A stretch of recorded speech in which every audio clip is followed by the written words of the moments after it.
Welcome to the HEARTS Entwined podcast. In this podcast, we'll be having discussions around the secrets which attract lasting, healthy, fulfilling relationships, creating a healthy mindset, and what women should know and understand about men. Introducing your host, Lyn Smith, the Queen of Hearts, relationship expert, trainer, speaker, and best-selling author of the Cupid's Bow technique.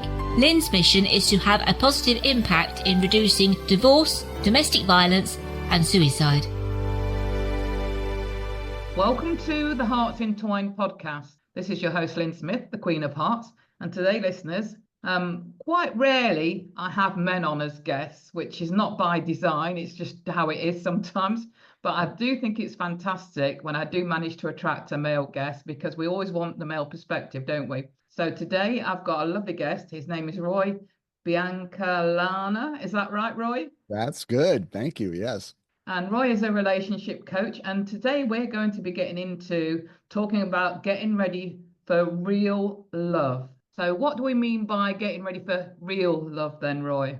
Yes. Well, first of all, thanks for having me. I love that you're the Queen of Hearts. That's very cute. And I like the title HEARTS Entwined, because I think that's what we're looking for, being connected in such a way that we feel like we become one almost with our partner in a kind of intimacy. And so, yeah, when I talk about getting ready for something real, sometimes people ask me, what's the biggest mistake people make when they're, single people who are looking for a relationship?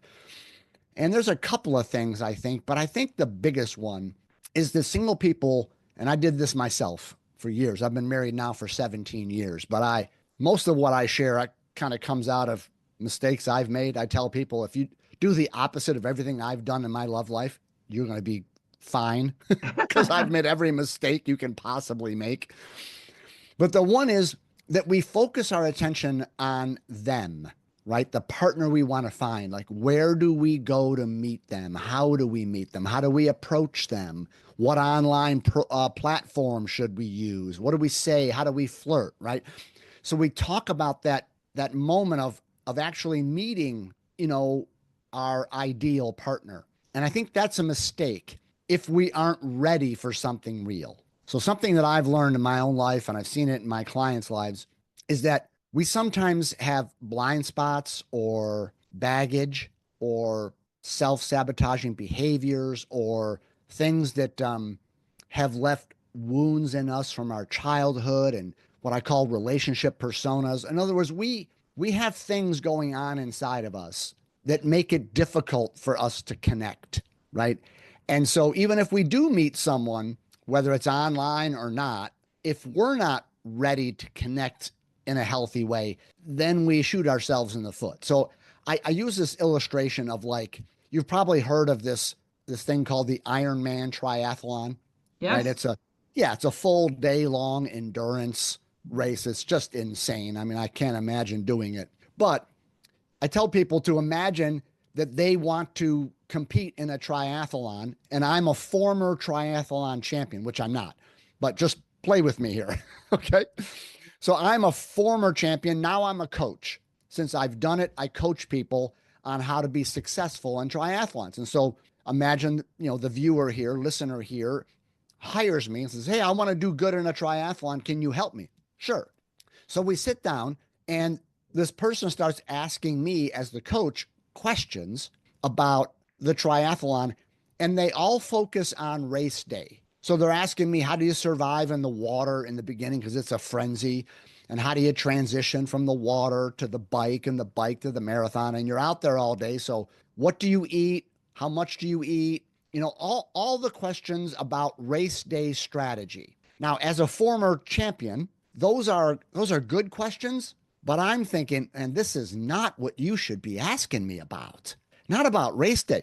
You should be asking me, how do I get my butt in shape for this thing? Exactly. Because yeah, you could have the best strategy in the world, but if you get on that starting line and you're not in shape, you're never going to go the distance. So you got to be ready for the race. Then we could talk about the strategy. And I think that's exactly the mistake that people make in their love lives. They hire me and they, Roy, where do I meet someone? Where do I go? How do I approach? Or how do I get them to approach me? And those are good questions, but I'm like, that's not the stuff you should be asking me about. You want to be ready for something real so that in that moment, however life does it, where you end up on the starting line, and I call that the moment you're face to face with someone, whether it was via online dating or you met somebody in a grocery store, you're going to be face to face with someone at some point. If you're not already in relationship shape, you're not going to go the distance. So I like, get yourself ready, get yourself in relationship shape. And then you can just trust that life unfolds. And then when you meet someone, you're really ready to go the distance with them. Does that make sense? Absolutely, it makes sense, and Yeah. I love what you're saying because I think a lot of people, are frightened to be single, and Sure. see it as a bit of a stigma if especially if they're unintentionally single. I mean, some people love being single, and that's fine, that's fair, that's great, Right. and they probably don't want to be in a relationship. But there's other people, that are unintentionally single, and they sort of exude those desperation vibes almost, don't they? Because Right. they're desperate to get in a relationship, but like you say, the time when you're single is a fantastic time to prepare and get ready for a really healthy relationship rather than repeat past mistakes that you've made before. Right. Right. Exactly. And the other reason why it's so important to be working on yourself, right, to remove any blocks or barriers you have. Like, I have a new book coming out in probably about 3 or 4 months. And one of the questions in the book is, what is standing in the way of your ability to be close? Right. So it makes you look within. Okay. What's going on inside of me that might make it difficult for me to be close? Have I got some trauma from the past that I need to work through? Do I have personality blind spots? These kind of things. So the reason this is so important is that I almost hate to bring this up because it's shrouded in so much nonsense. But the law of attraction is an important idea in the sense that it just simply means like attracts like, right? The old phrase, birds of a feather flock together, right? So there's a lot of nonsense around the law of attraction, lots of materialistic, weird spirituality that I don't buy into, but it is a real thing. And like does attract like. So, what that means is you will always attract a partner and a relationship that is as healthy as you are. You will never be able to attract a partner who's more evolved or healthier than you are, nor will you find yourself attracted to being in a relationship with people who are less healthy than you are. So almost everybody I talk to, and I'm sure every listener right now, if I said, do you want, let's just speak about our listeners being female right now. Do you want to meet a man of depth and character and consciousness and mindfulness, a man that you can trust, like a really good, grounded man? They're like, yes. And I said, well, the way you do that is by being that, because like attracts like. So if you need to be your most evolved self, to be growing, to be mindful, to be self-aware, right? Because you never attract someone who's healthier than you. So that's why this getting ready for something real is such a payoff, Yeah. because the more you grow, all of a sudden, the better quality partner you seem to attract and be attracted to.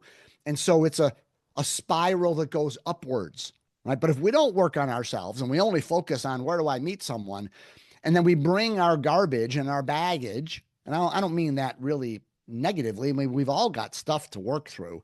But if we haven't, if we're unhealthy, then we find someone who's also not very healthy. And then we get in this drama, disappointment cycle that I think a lot of listeners are probably familiar with. Yeah, absolutely. I feel that quite often, the people that I speak to, they're all, without almost exception, ready to point the finger of blame at the previous partner or partners, rather than thinking, well, what's the common denominator here? And it's usually Mm. obviously themselves. Yes. Yes. That was me. Like, I don't want to spend a lot of time on my history, but I was married for 19 years. Okay. And that relationship became very platonic, right? We lost our man woman connection. We functioned well. We co-parented well, but we lost our real intimacy with one another. So I don't think that was satisfying for my ex-wife, and it wasn't for me. And so I initiated a divorce. And of course, then I rebounded immediately into like the opposite relationship where it was like all sex all the time. And at the time, that was fun because it had been so long for me, right? So we were together then for 2.5 years. We were engaged. 6 months before the wedding, she broke up with me. That absolutely destroyed me, gave me like a year-long midlife crisis. I was a mess, Lyn. It was unbelievable. Heart palpitations, sleepless nights, obsessive thinking. I mean, I was just an absolute mess. Okay. So to deal with that pain, I didn't know anything else to do at the time. I just joined 4 different dating sites. I was going to find me a new woman to help me forget the last one. Okay. So I kept meeting these women online thinking that I was available to them, but I really wasn't because I was sort of using these new women to help me forget about the last one. So I really wasn't present. I really wasn't truly available. And you can imagine the amount of drama that this caused when I gave off signals that, hey, I'm interested. I want to meet someone, but I really was still hung up on my past. Okay.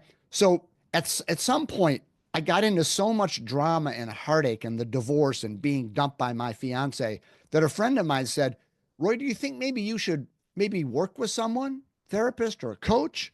And I have to admit this to you, Linda. This is not going to make me sound very evolved, but I didn't even understand the question. I was like, for what?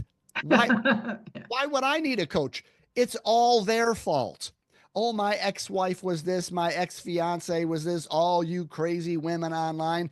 See, I didn't recognize that I was the common denominator in all the pictures and that maybe, just maybe, I had something to do with it. Yeah. We all have to Right? take that responsibility for looking inside ourselves to see how have I contributed to the situation. Even if Right. your ex, what was abusive and you weren't, you've got to take responsibility for the fact that Sure. you didn't leave that relationship or notice the red flags or were too Right. forgiving and had no boundaries. Beautiful. Oh, Lyn, I could not agree more. Yes, it isn't to say that my exes didn't have issues, of course, but I was playing a major part in the whole thing and I wasn't paying attention to that. And so what I was doing, what happens is if you don't ask the kind of questions that you just mentioned, you don't learn what you were doing to attract that and create those dynamics and you're not learning about the red flags that you missed. So you just end up repeating it. That's what I did. I went from partner to partner to partner, and it was like what I call relationship Groundhog Day. It's Yeah. like that old movie. It's the same thing over and over again because I wasn't stopping to say, what can I learn about myself? And when I finally hired a coach, the first thing she said, I don't want to hear about these other women, Roy. I don't want to, I want to know, do you want to look in the mirror? Right. And for whatever reason, maybe I was in so much pain at that point that I was willing to. And I discovered that lo and behold, it was me. I Yeah. mean, they had their issues, but I Yeah. discovered that I had all kinds of mommy issues that we don't have time to go into. But I discovered that I had a lot of crap that was creating these dynamics. And once I discovered that, it wasn't that hard to work on it and change it. And now I've been in a great relationship for 17 years. And people say, Roy, why are you a coach? Because I want to do for you what my coach did for me. I just want to kind of Absolutely. pass it along. Yeah. Pay it forward. Yeah. Yeah, Absolutely. because 100%. I was asked and I asked myself a particular set of questions that led to the aha moments that changed my love life. And so I didn't get lucky. I wasn't like God smiled on me. I did a particular process that is transferable. So I just tell people if you do the same things I did, you can get the same results I got. Simple as that. Would you be prepared to share one or two of those questions with us, Roy? Yeah. Well, one of them was what's going on in me that makes it difficult for me to be close, right?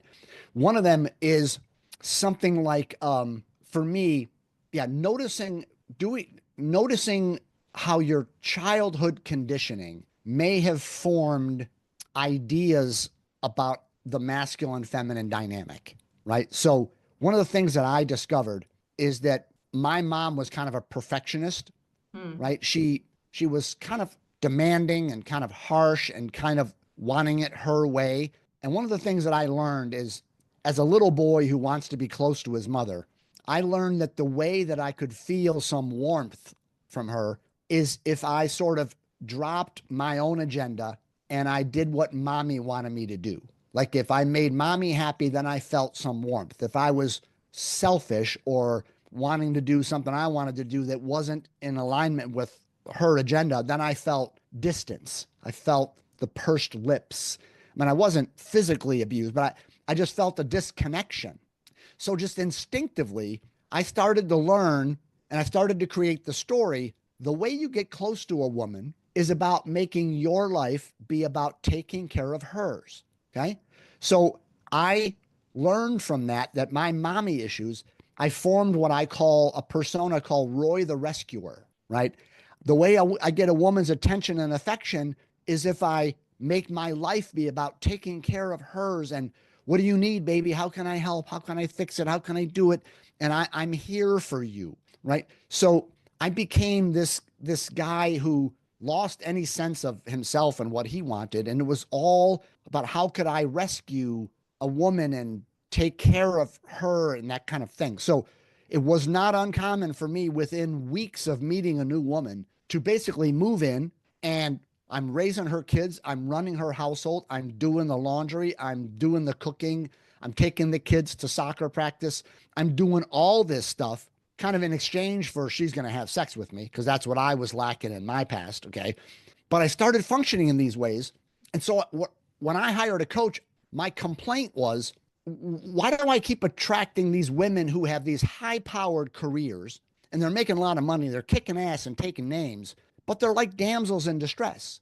They're overwhelmed. They can't handle their kids and their career, and they're just swamped and drowning in the whole thing, right? And I began to realize if I'm Roy the Rescuer, he only fits with damsel in distress, right? That's the law of attraction. Like attracts like, right? Yeah. I'm an overfunctioner. I attract a woman who's and I can rescue her and save her, and then she'll have sex with me, right? But it's kind of codependent, right? Yes. Because I'm not doing these things because I feel like it's the way love is moving through my body. Like I'm not raising the kids and doing the laundry. You're giving it to because get. Yeah, I'm doing it to get something, right? It was fear-based. I just didn't know any of this was going on. I just kept complaining about, why do I meet these women who are making huge money and have big responsible careers, but they can't manage their private lives, and I have to do everything. I kept complaining, I have to do everything. No, you don't, but you see yourself as that's the only way you get a woman to like you, right? So that's the kind of thing that I do with my clients, is help them understand why they're attracting certain dynamics. Like, women very often say, I keep attracting narcissistic men, like the opposite of what I was. Right? Well, the thing is, as well, I think, Roy, a lot of women throw that word out willy-nilly these days. It's almost become a bit of a bandwagon word, hasn't it? And they're probably not truly narcissistic in the full definition of it. It's just probably one or two traits that they didn't particularly like. Yeah. Yeah. And yeah, we could have a whole discussion about narcissism. If in my mind, if you have any understanding of the ego, we're all narcissists because we're all self-absorbed to an extent. But there are some people that are in an extreme way, and they might be called narcissistic personality disorder. But here's the fun thing, that like attracts like thing. So if I was Roy the Rescuer, I attract the damsel in distress. If you're attracting narcissists, then you must have some sort of unhealthy, empathetic thing going on. Yes. Like you're so unselfish and so empathetic, and so I'll make it be all about you. Narcissists are attracted to empaths in a sense, right? Two narcissists could never be attracted to each other. No. Because they would just beat the hell out of each other. No, it's about me. No, it's about me. No, it's about me, right? If you're a narcissist, I say it's about me. I need a woman who says, yes, it is. My life is about you, right? Right. So if you want to not attract the narcissist, you have to work on not being an unhealthy empath. See that?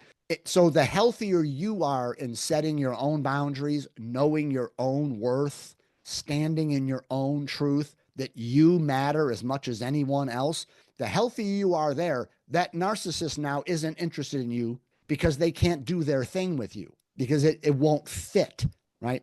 So it's not about where do I find a good man? It's about how do I get ready for something real? Yeah. Yeah, That's become the good woman to be able to attract the good man that's, right.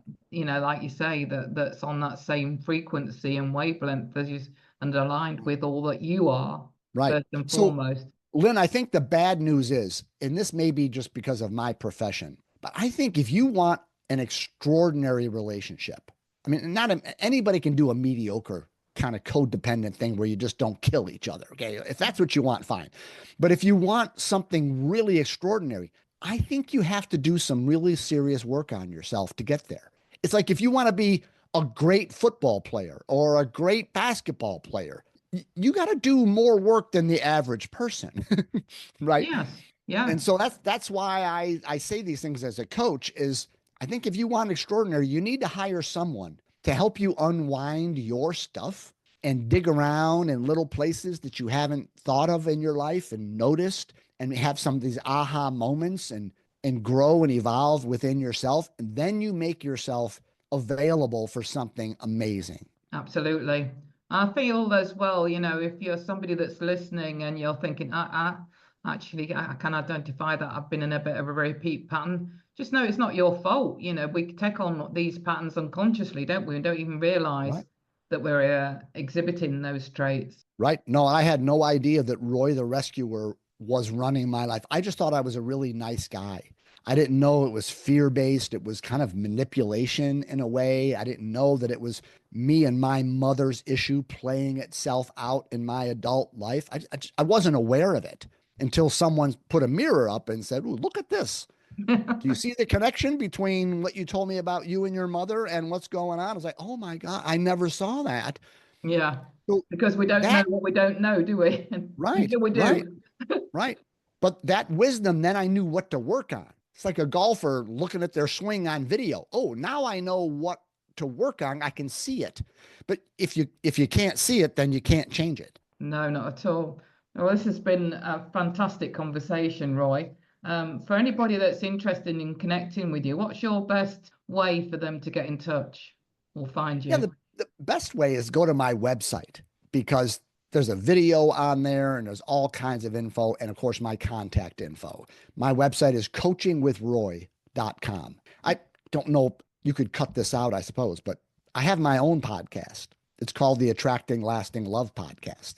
Excellent. And there's like 205 episodes out there. So that's out there in the world. But my website is the best place to find out about me and reach out to me. But there's something on the website that's very interesting. So we're talking about getting yourself in relationship shape.